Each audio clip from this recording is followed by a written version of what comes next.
Hello, ladies and gentlemen. First and foremost, this is not investment advice. I'm not a licensed investment professional, so do not take this information as professional advice. This is just my honest feedback and insight as I've seen things. First things first, so the question that I see a lot is, how can I buy eggs? Because a lot of people have tried to buy the eggs. They were getting errors. There's a lot of problems and whatnot that people were dealing with. So what I'm going to do here is I'm just going to create kind of a quick how to buy the eggs and guarantee that you can buy them. So far, I was able to accumulate 5 eggs, 1 fire and 4 water eggs. And I'll explain exactly how I did this and why it was legal.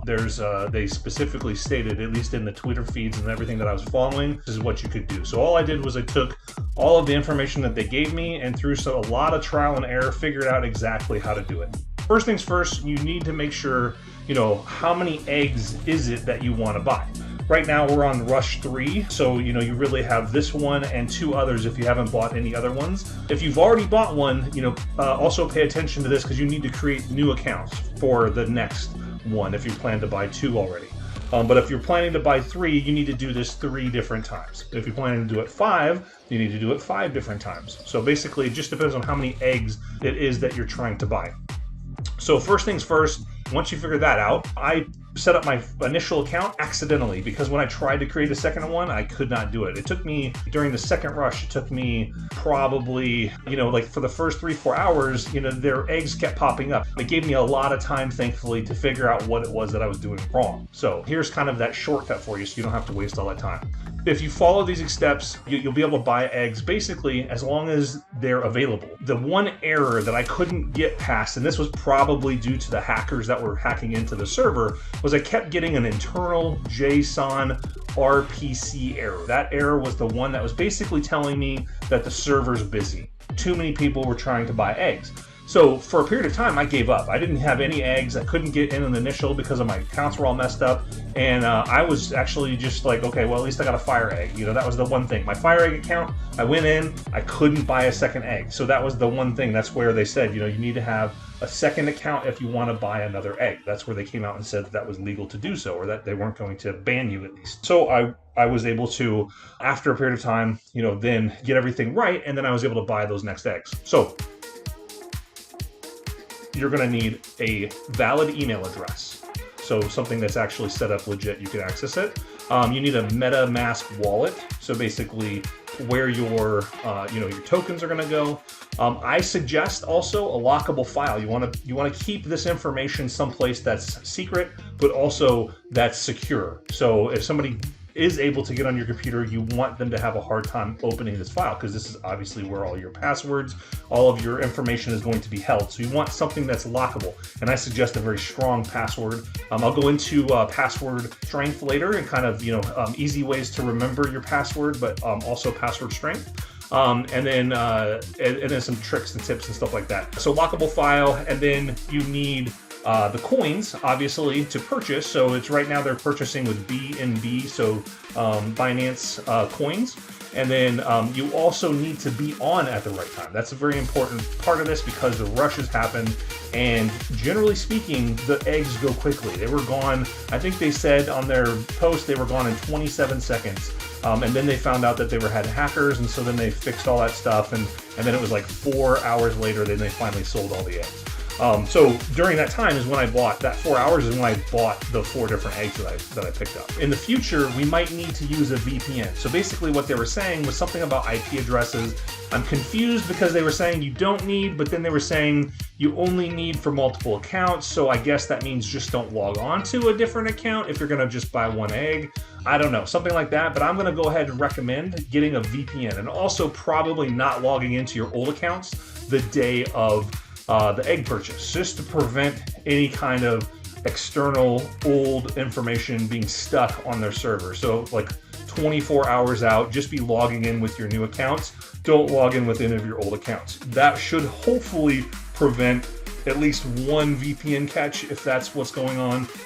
But we'll go over this more later. But I suggest some things later here. So first and foremost, though, security is very important. So people are always trying to steal from me. It's just, you know, they can't come up with better ways to do it on their own, so they turn to stealing. So it's very important to be careful of what links you click on, but also to be careful about where you put this information. This is why I suggest getting a very secure, like a Word document, or I would suggest actually like an Excel spreadsheet, something where you can lock it. So if you don't have that kind of software, get something that will allow you to lock it, and then don't name it something that's obvious, like all my passwords for Dragon Mainland or my NFT passwords or something like that. Name it something benign that is not going to stand out when somebody's, you know, scrolling through and looking at all of these files, if they're able to hack into and break onto your computer. You know, the right hacker with enough time is going to find it eventually, but just do what you can to prevent that 1 out of 1,000, 1 out of a million hackers. So, but anyways, get some sort of lockable file, put a massive password on it.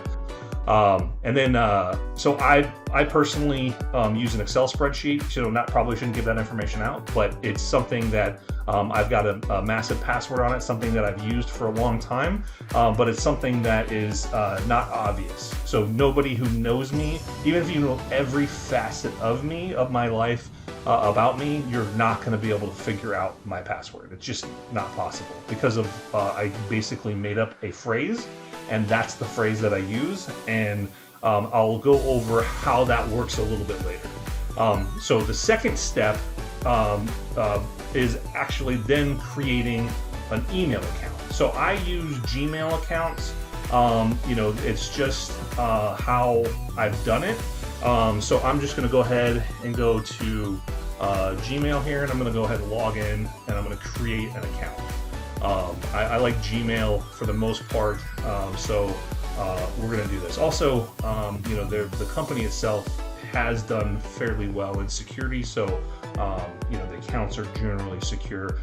You know, I don't know, some hackers target specifically Gmail, so they may beg to differ with my assessment, but I'm going to go ahead and just create an account here. So this is an account that I'm not going to use, so for all of you would-be hackers that want to get my information, this is not something that I'm actually going to use, so you know, feel free to you know, try this account out, but it's going to be empty. So, but anyways, this is I'm just going to make up a name here. I'm just going to say, let's just say it's get my, and then I'm just going to say feet wet, and so I'm just going to name my account. I'm going to see if I can name the email, get my and feet wet. So basically, just looking for, okay, kind of figured that was probably the case. So let me just do, or you know what, let me not, well, yeah, let me just do this, and there we go. So basically, I'm just going to change the E's to 3's. So basically, I'm figuring that's probably good enough. So basically, get my feet wet, but you know, different. So that's kind of what I do with my security, just FYI.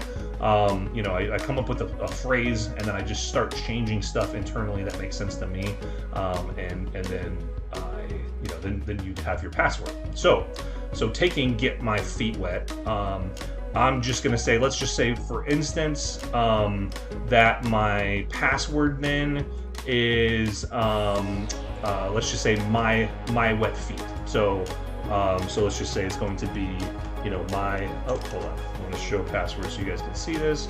So let's just going to say it's going to be my wet feet, right? So that's the phrase, right? Let's just say that's the phrase.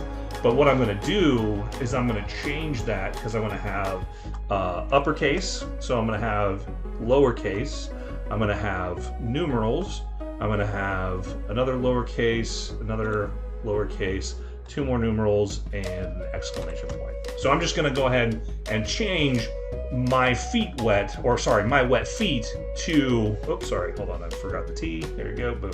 I'm gonna change my wet feet, and then I'm gonna throw like an exclamation point. You can use any special character that the system will accept. I'm just gonna throw, for now, just a special character in here as an exclamation point.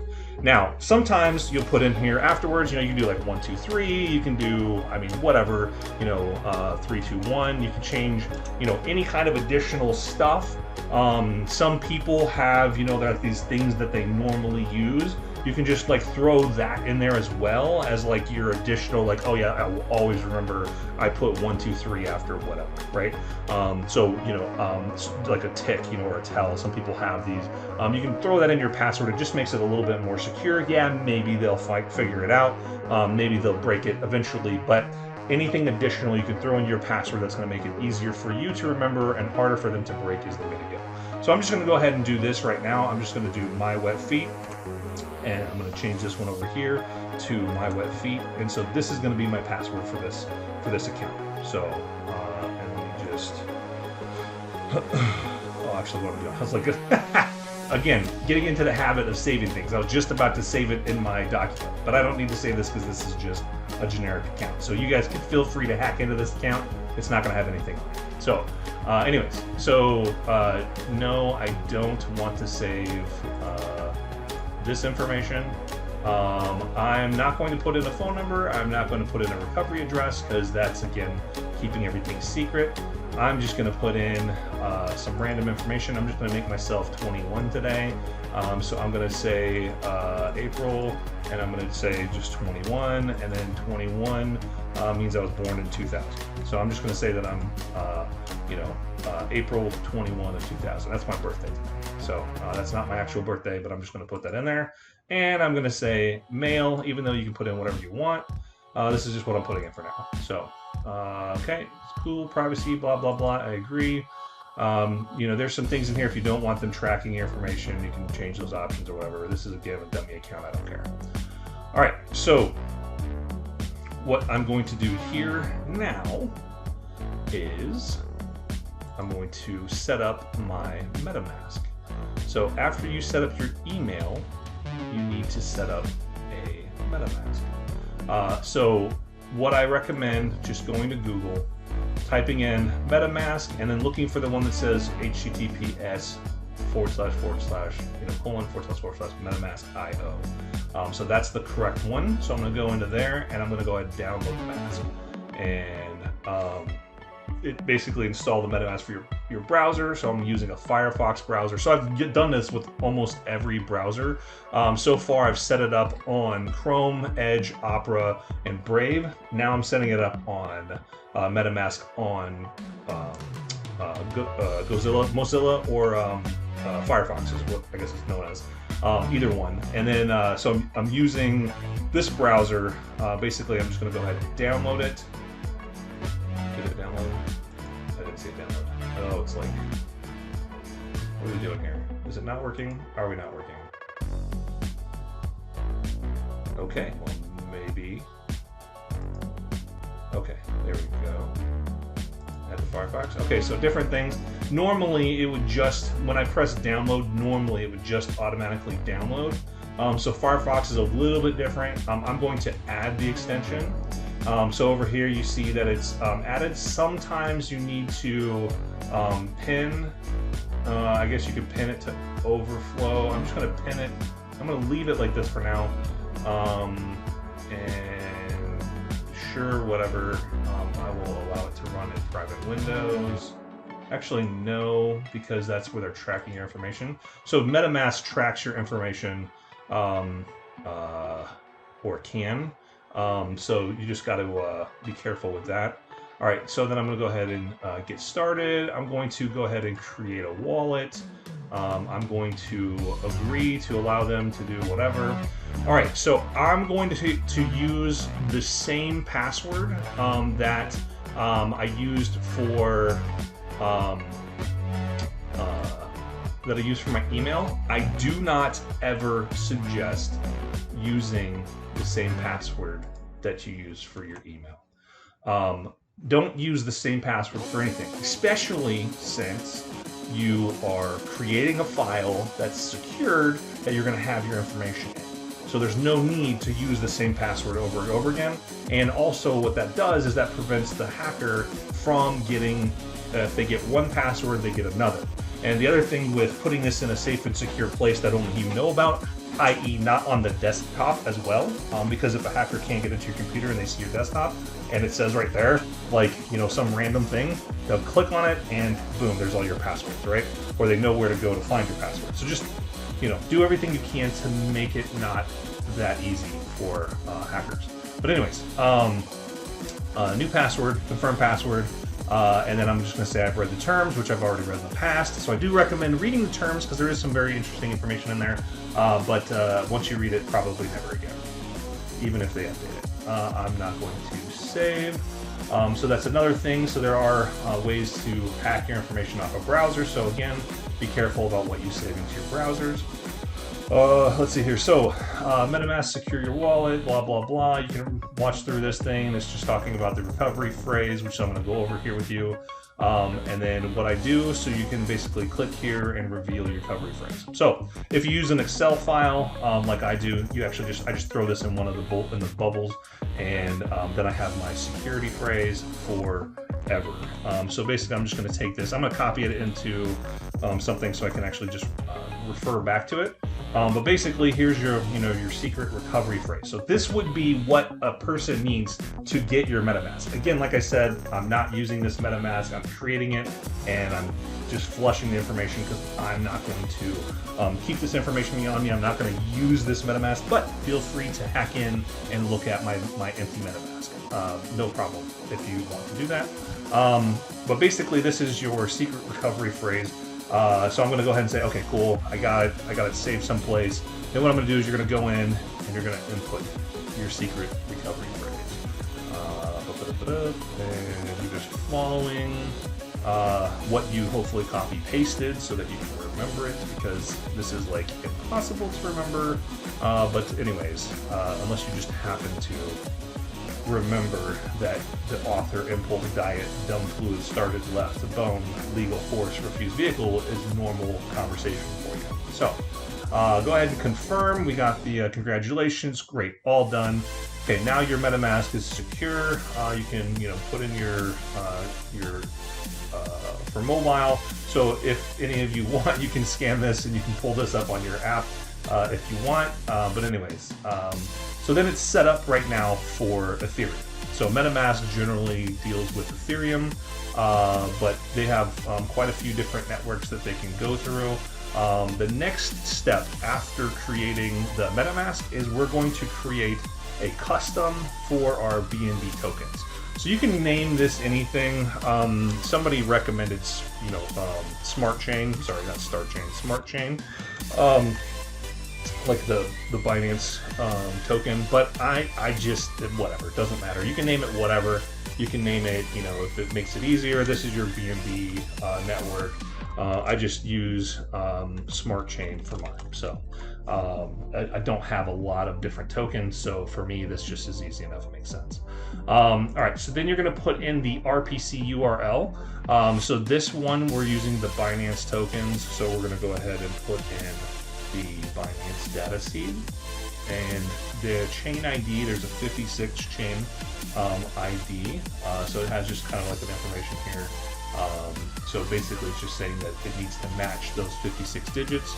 The symbol is going to be BNB in B, so that it references. So like when I had this up and I had Ethereum 0, and in one of my others, I actually accidentally transferred BNB to my wallet before I set up the network here. And when I did set up the network, then it registered the BNB token. So it was just accidental, but I transferred it to the wallet after I created it without setting up the network. So that's fine. Your wallet will still have the money in there. You just have to set up the right token. Now, for all intents and purposes, that could be a way for you to also possibly hide currency. I don't know if there's any issues with that, so again, don't take my advice. in that realm, but it may be a way that you can hide it, do some research on your own. So maybe in the future, if you have like a dummy wallet that you have some random currency in, people won't even know that there's a currency in there unless you, of course, pull that. But there may be a way to find that out. Again, I'm not a super genius on any of this stuff, so take that with a grain of salt, but that may be a way of providing some sort of additional security. But somebody in the comments, let me know if that's like a legit thing, but maybe that is a way to hide currency. Okay, so back to here. So basically all you need, smart chain, you got your data seed, you got your 56 ID, your BNB, and then these are optional, but I just put them in. So then your blockchain explorer URL, which this is what the Dragon Mainland recommended, so this is why I'm doing it this way. So boom. Okay, now on my smart chain, which now has my BNB. So BNB is the token that we're using currently to buy into Dragon Mainland. So in case you need to, that's how you're going to get the tokens, the BNB tokens, and then you're going to buy your dragons or the dragon eggs, so on and so forth. So right now, I was having a difficulty. So I went with Binance first. So I initially tried to get into to Binance, and Binance, for whatever reason, just did not want to give me an account. So I was trying to get into to register, get in through their account, and I'm literally stuck on like the last item, which is they're trying to verify that I am who I am or whatever. And so it's been sitting there, and they say 10 days. It's been a month already. So it's already been over a month. I've actually tried to work with them, and I saw they had my information from 2012 or something like that, the last time that I tried to open a Binance account. They legitimately had my name because I used the same email address that I tried to use before. So it tracked all of my information from before, and it's still just sitting there. And maybe that's why I'm having the problem, because I lived someplace else before. So Binance now, I don't know, they're trying to confirm I don't live in the old place maybe, because that place was a non-cryptocurrency location. This new place is, so it's one of those things. Maybe they just assume that I'm in one of those locations. So, but either way, Binance is taking forever. So I ended up actually switching to, I went with, I found who could sell the BNB coins, and I went with Gateio. So this is a European based company. So you may, if you're doing it like I did, where I used a credit card to finance this, you may have to go through some stuff with your credit card company just to confirm that it's like a legit, purchase. Because being in the US is where I am, we get a lot of European purchases, and those are usually scams. It's usually, not a legitimate purchase, and so most credit card companies will flag that when you're buying out of state or out of your location. They're going to flag that activity as possibly fraudulent. So, but for me, after I got the credit card company on board, this is who I use. So Gateio. These links will be in the video below. But this is who I ended up using to purchase the BNB tokens, and then I just switched them immediately over to my wallet. So one thing is never leave. So this advice comes from another person that I know that deals in cryptocurrency. Never leave the information on the server if you could help it. Put it in a third-party wallet that you control, because I guess servers or companies have been known to clamp down on suspicious trading or suspicious cryptocurrency, and so people get caught up in that. Occasionally they'll have all of their information on, like, let's just say they had the Gateio wallet, and let's just say they lived in a place that was not or became non-cryptocurrency trading, and then they get locked down. Like I think Korea or China, one of these recently, I think it was Korea, was like possibly going to lock down, or they did lock down cryptocurrency or specific cryptocurrency. So this was years ago, but when they did that, people that had cryptocurrency in wallets in Korea, I believe it was, lost a lot of cryptocurrency. So it's one of those things to take your money and put it in a different wallet. Having it in a wallet it basically just secures the fact that your funds are off of another place where you could possibly lose it. So, but it's that's what I do always. That's what the original advice I have gotten a long time ago, and so I still just continue to do that. I don't know if, you know, again, this might be old advice, but it is what it is. And again, I'm new to cryptocurrency. I got a lot of advice. I researched a lot of stuff, and then I never pulled the trigger on it. I literally have multiple stories as to what happened and how I lost millions of dollars because I could have invested in Bitcoin very early on, and I didn't because the guy that was trying to sell it to me wasn't invested in it himself. And so for me, I always look at when people tell me, oh, you should invest in this, then I ask them how much they've invested in it, and they tell me zero. That's not an investment for me either. So if somebody's going to invest in it and they've invested in it, then maybe it's, you know, a worthwhile investment. All right, so I logged into my account here on Gateio. So what I'm going to do is I'm going to go to my funds overview. So you can see here, so I want to transfer it out. The only thing that I've got now is some $3.96 worth of, I guess this is Bitcoin. It says Bitcoin right there, but I believe I purchased BNB. Actually, yeah, right here. So I already purchased BNB. So that's what I have still left in here, so $3.96. So first thing that you need to do is you need to set up an account. Let's see here. How did I set this up before? So I have my own account, but what I'm going to do is I'm going to go ahead and go to withdrawal, and then I'm going to, is it here to addresses? On trusted address books right here. There we go. All right, so then I'm going to go ahead and I'm going to add in an address. So I'm going to go ahead and add a new address. And what I'm going to do is I'm going to let me do BNB.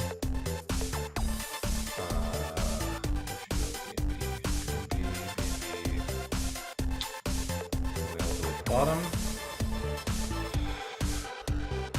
Let me search it. It's easier. There we go. BNB coin.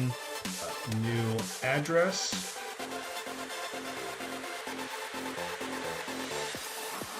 I'm not going to tag anything. I'm going to do test. And then I'm going to submit. Okay, so then you have to input your funds password. So this is what I was talking about.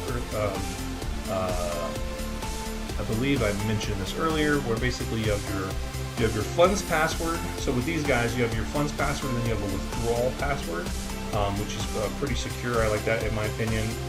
So I'm going to go ahead and put in my funds password, and then let's see here. I get them to send me an email code. So now I go to my email. So if you'd already set up your email, this is where you would get your code at. Okay, so I already got my code. And then I'm going to set as a trusted address. So I don't need SMS or Google Authenticator or anything like that for funds password for future withdrawals.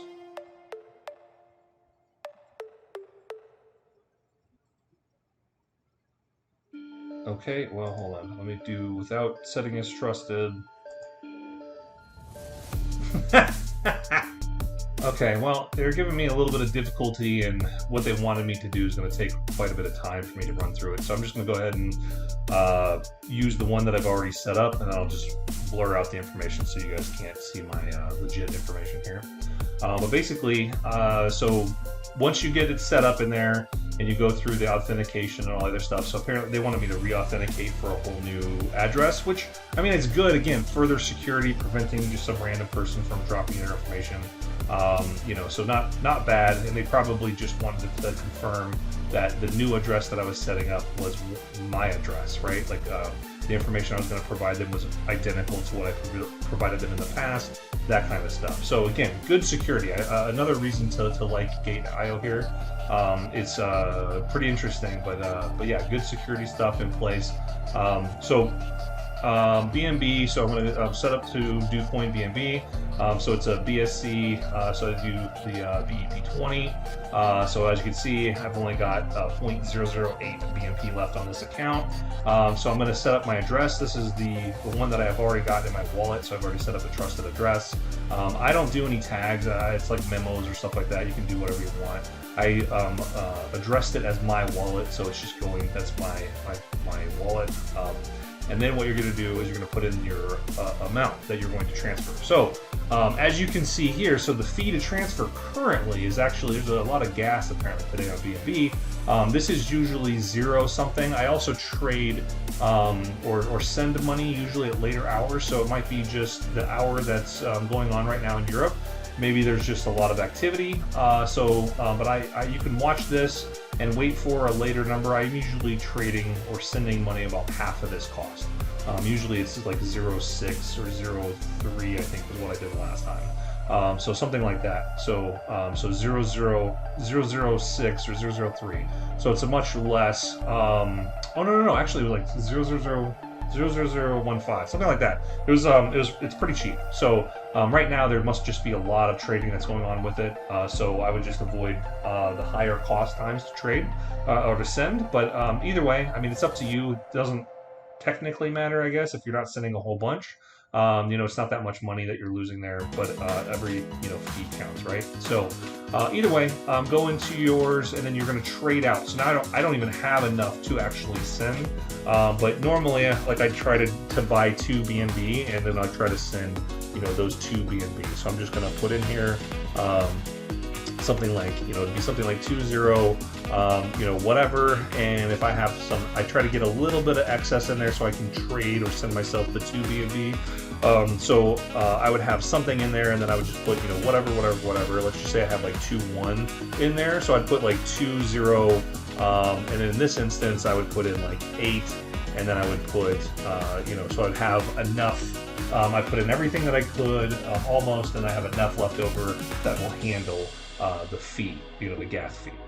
So then this is where you put in your funds password. So this is your withdrawal password, which is different than your other one. So I'm just going to type in some numbers, whatever, because I'm not going to actually do it. And then you have to send yourself an email code, and then that email code you put in here. So I think the other one was like whatever, 72 something or other. And then you submit your request. So you can see, here lower, I've submitted. So I sent myself, 2 BNB previously. And then it was, done, and the blockchain was confirmed. So the fee was, here you go, right here, 0.0063. So that was the last fee that I paid. So I would recommend just waiting until a different time and then pay that. Sometimes, instant gratification, we want to get paid now, whatever. Got it. If you want to pay the fee, pay the fee. If not, wait for a better time to send it. So how you set up, work through with Gateio. I had to send in, my passport information. I had to send in my address. I don't remember if I had to send in that much more than that. But I had to send in several documents and stuff like that to them. They reviewed it, and several hours later, I had my account. So Gateio is really good. Obviously, they have a lot of security and things like that to prevent people from. But either way, so after you set up your wallet, so now you have the ability to send money. So again, we don't have any money obviously in this account because this is all just a dummy account. But anyways, and you can still do this without money in there. So like, let's just say you can't do the money till later. So you can wait on the whole BNB tokens and all that stuff until later. Let's just say you're going to get your money next week or whatever. Hopefully not next week, because actually that probably will be too late, because they're going to be pushing out this next dragon here in about 2 days. And then after that, it's probably going to be another 2 to 3 days after that. So you probably by next week, you might only have one shot to get a dragon. So either way, what we're going to do is we're going to go ahead and connect it to Dragon Mainland. So when you log into Dragon Mainland, it's https://dragonmainland.io. So that's the legit one. If you find something different than that, just be very careful. sometimes, you know, there's always shenanigans, right? There's always people trying to steal money, like I talked to you guys about before. So they're trying to steal your passwords. Just, you know, be very careful. So basically, you know, it's talking about the Genesis Dragon eggs. So let me just click learn more here and see. Okay, so it doesn't really tell me. Okay, it just tells me to log in. Okay, so this is I think what people were doing wrong, and this is where I was having the most trouble. So I was logging in with an email address and password, and then I was logging in with MetaMask. Do it the opposite way. Log in with your MetaMask. So what I'm going to do is I'm going to log in with my MetaMask.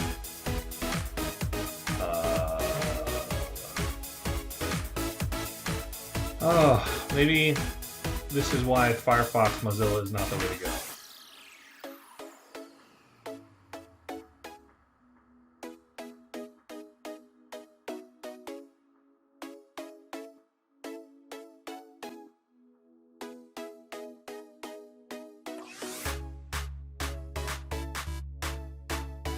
Well, that's super irritating.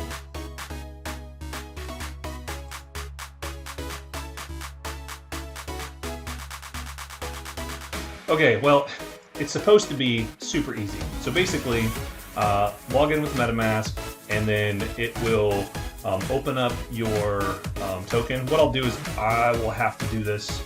I'm going to set up several new accounts, so I'll have to record setting up new accounts. Obviously, I'm not going to use... I don't really like Firefox, so this is one more reason for me to not like Firefox. Anyways, what I'm going to do is I'm going to go ahead and basically log in, and then you're going to log in with your email and password. So you did create that other email and password, so you're going to log in with that. And then what you'll be able to do is you'll be able to go into...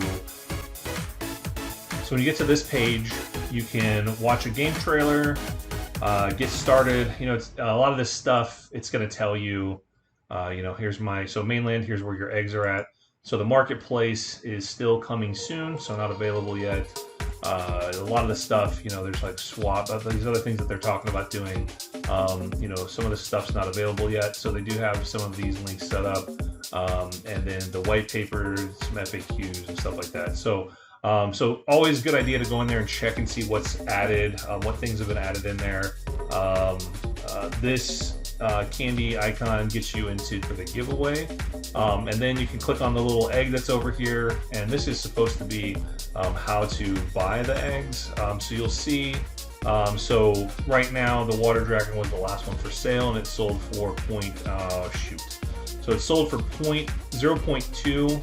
I was hopeful, because originally yesterday they all said 0.2, so that's leading me to believe that the price probably is going to go up again. But anyways, unfortunately, it is what it is. You know, you just need enough, I guess, to buy them. But the next one is this green storm, and it is unfortunately not yet disclosed on value. There's also not a countdown timer, which will be up here in its place once we have everything situated. And then it'll also tell you, so the water one, so it tells you specifically 1,900 eggs for sale. This was their price, and it'll tell you the time. You know, it's a good idea that you look at this here. And this was one of the critical components here, you know, not to lose hope, because after 10 minutes, so what's happening is, especially when the hackers were trying to get in here, they were tying up a lot of eggs, but what these guys would go on is they banned all the hackers' addresses that they could find, and then they would basically start putting eggs back on the market. And so within 10 minutes, you know, they'll try to reset and pass out some more of those eggs. And so you'll see it, if you weren't there last time, seeing the eggs like cycle back and forth. But basically what they're going to do is they're going to return if people were not able to buy them. And that's usually because people are either doing something fraudulent, or they're, you know, or something to that effect. And then let's see here. So of the 10,000 Genesis eggs, 95% of which leaves about 500, are going to be not used initially, but 1% are for airdrops, so 100 of them, which is what they're talking about giving away, and then 4% are for the later community rewards. So they're probably going to say, let's just say they take 20 of each. Or they're holding on to 500, and let's just say they probably are going to take 20 of each, and they're going to do 20 for that 1% airdrop, and then they're going to probably hold 80 of each, and they're going to do those for later community rewards, which that's cool. Or they're going to drop 100 fire. Who knows? I mean, they may. It's up to them to decide what they're going to do. But those top 100 that have been doing the invites of New Year's and all that stuff, those guys are going to receive those. I unfortunately. I don't think I can compete with like 10,000 invitees or whatever to receive an egg. I think the lowest is like 300 and something, so maybe 400 and something, 500 now. But either way, I'm not sure I can invite 500 people. But hey, I mean, who knows? I'm going to put this out, and if you guys want to join under my name, I'll throw my link and all that stuff too. But appreciate it, but I'm not anticipating getting anywhere on that invitee ordeal. So. But we'll see. But I'll throw that in there as well. I'll get you my link so you guys can try that out. But yeah, here's my invitation. So I'm gonna go ahead and copy that, and I'll post that in the bottom in the comments. So if you guys want to join on my link, I'd appreciate it. That'd be so great. If I get a free egg out of that, it'll probably actually. You know what? I'll tell you what. If I get a free egg out of that, if you post in my comments that you joined under my invitation, what I'll do is I'll give the egg away to somebody that I'll give an egg away, one of the dragon eggs away, to somebody that is posted in my comments that had joined underneath there. So if you guys didn't watch the video all the way to the end, you're gonna miss this part. But either way, so if you guys saw the end all the way to the end, just put in comments that so in comments write in thanks, joined under your invitation. So if you post that in there, joined under your invitation, if you post that in your comments, in my comments, I'll sign you up. If I do happen to win one of these 100 eggs, I'll give away the egg to one of those people, one of the people that signed up randomly. So either way, good luck to you guys for that. And yeah, I mean, that'd be awesome. I'd love to be able to do that for somebody. So either way, I'll talk to you guys later. Thanks for watching. See you on the flip side.